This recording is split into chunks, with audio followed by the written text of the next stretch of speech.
Hey Aquarius, welcome to your mid-May check-in. This is a general reading, so take what resonates, leave the rest behind. You may get a little, you may get a lot, but be sure to check your sun, moon, rising, and midheaven. So I went ahead and pulled some cards for you, Aquarius. Here's what I have. We have detachment, we have authority, and we have originality, as well as I pulled some tarot. So we have the devil, Seven of Pentacles reversed, and the moon. So right off the bat, what I'm getting and what I'm kind of hearing is about embodiment. Like with this detachment and this devil card, it has a lot to do about making sure that you're building a strong relationship with your physical body here. So those of you that are prone to dissociation, really overthinking things, being in your head a lot, and therefore not present with what's going on and what you're actually experiencing, you're being called to kind of reverse that, to ground and gather yourself. Because there are some things that you've just got to stop obsessing over. It's like get off the hamster wheel is basically what I'm getting here. Because anything that you are worried about or are concerned about, I feel like the ship has sailed on certain things. So maybe you might be thinking of things that you could have done differently. Also, perhaps there's a little bit of obsessive thinking, trying to control a situation, figuring out ways to make something better or to improve something that may have taken its course for some of you here.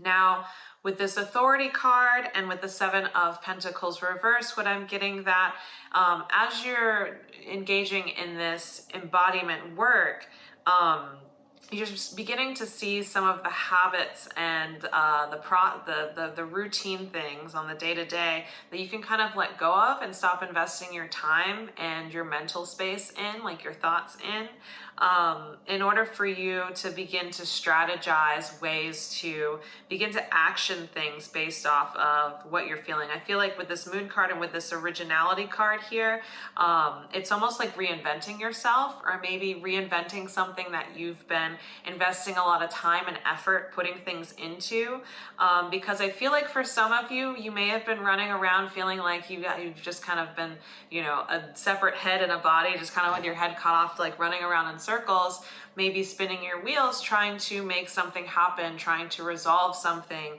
that feels like a problem or an issue. But in all actuality, you may just be spreading yourself a bit too thin.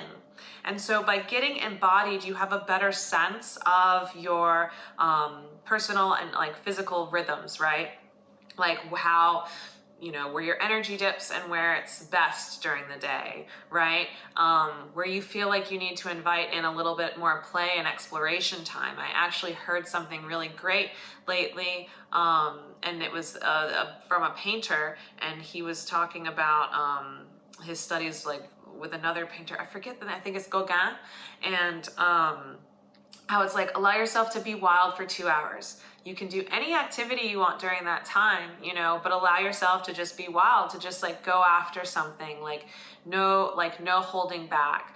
And so I feel like part of that embodiment is allowing yourself a little bit of freedom, right?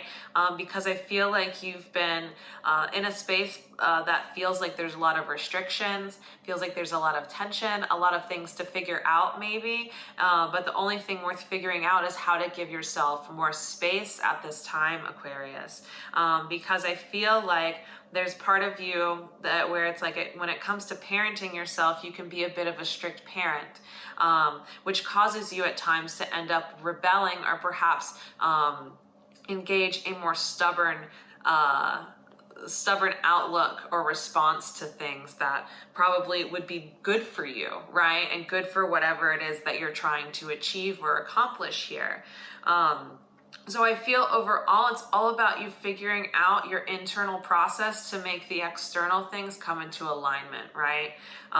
It is solely about alignment here. And I feel like it's a period of like huge growth for you as well. I'm getting a lot of stuff about kind of like Some of you may be changing goals, reorienting yourself. You know, people talk about their North Star, and it's almost like, yeah, I was actually following a different direction and not the North, not my North Star. And so you may find inspiration that helps you create a path toward what you actually want. So maybe you haven't even been going in the direction of what you've been hoping to achieve. It's just been something that perhaps has been available to you, right? Something that seems like the right thing to do, or maybe you've been pressed or encouraged to go a specific direction, right?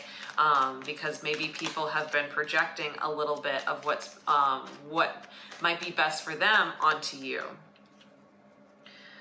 Okay, so we have the Four of Cups, Seven of Swords, Five of Cups. So again, this kind of goes into what I was saying about recognizing that kind of rebellious nature, knowing when you're fed up with something and what that can actually indicate.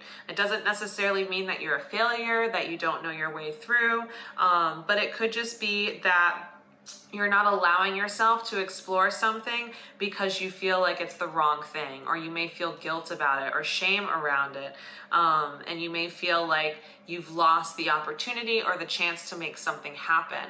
So it's like maybe you've given up on something to some degree, but you're seeing other people have success, or the universe is actually showing you signs that it could be a successful route. But instead of seeing it as encouragement, you may be seeing it as, oh my gosh, I've kind of missed my chance, right? Or I feel really far behind when it comes to being able to make this happen, whatever it is. Because then we have the Chariot here at the bottom, which is all about, you know, I feel like regrets in the direction that you're going, like regretting the direction that you've been going, or holding back in a direction that you would like to go, right? So let's go a little bit deeper here. All right, we have the Emperor, we have the Ten of Wands, and we have the Temperance card. At the bottom, we have the Fool in reverse. So yeah, this has a lot to do about maybe external influences with regard to like how people see you or recognize you, what talents or gifts they recognize you for. Like, who are you when you're in a room full of people? How do people introduce you? What would people say about you? And how do you continue to provide evidence that upholds that, whether or not you actually like being described as that, right?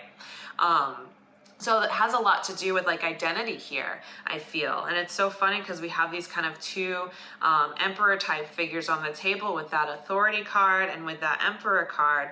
And it's almost just like there's like it's funny, I'm getting like secret order. It's like there's a secret order to things, but it's like perhaps you haven't yet cracked the code of what that is. Maybe it's all in your interpretation and manipulation of the information based off of the strategies that you take, the identities and roles that you take on, that's actually keeping you restricted and feeling like it's really heavy to move in the direction that you're headed. Because with that Ten of Wands, it's like kind of needing a break from all of that responsibility, all that expectation, all just the weight of having to keep up appearances or create based off of how other people approach you or view you, right?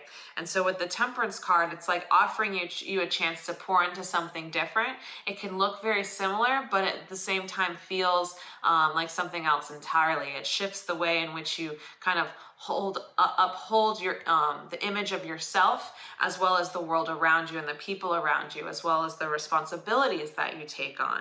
So ultimately, it's going to kind of shift the you're going to have like different fears and unconscious things that are going to come up, but I feel like it's going to be much easier for you to look at what you do have and be able to work with that. So for you to be more resourceful is what I'm getting here. And at the same time, allowing yourself to recognize that, you know, it's just because you've invested a certain amount of time or energy in one space doesn't always mean it's the right space for you. So I feel like also recognizing where perhaps you've committed a little bit of self-sabotage by allowing there to be an authority other than yourself when it comes to the people and spaces that you engage with. So another thing here too is just like recognize when you enter that place of being stubborn or being unmoving, is it because you've got too much going here that it wears out the rest of you, right? That it's adding to more blockages of being able to connect and be able to maintain and hold integrity within oneself. So that's a lot of the stuff that I feel like is coming up for you, Aquarius. Now let me pull 3 final cards just to see what's going on here as we wrap up. So we have the 8 of Pentacles in reverse. So definitely some self-mastery, some self-evaluation, really seeing how your work affects you. The Justice card in the reverse, I feel like it's allowing yourself to realize how your emotions affect your judgment and level of discernment, and how that creates imbalance in your life, as well as certain attachments that kind of have you going with what feels like a sinking ship.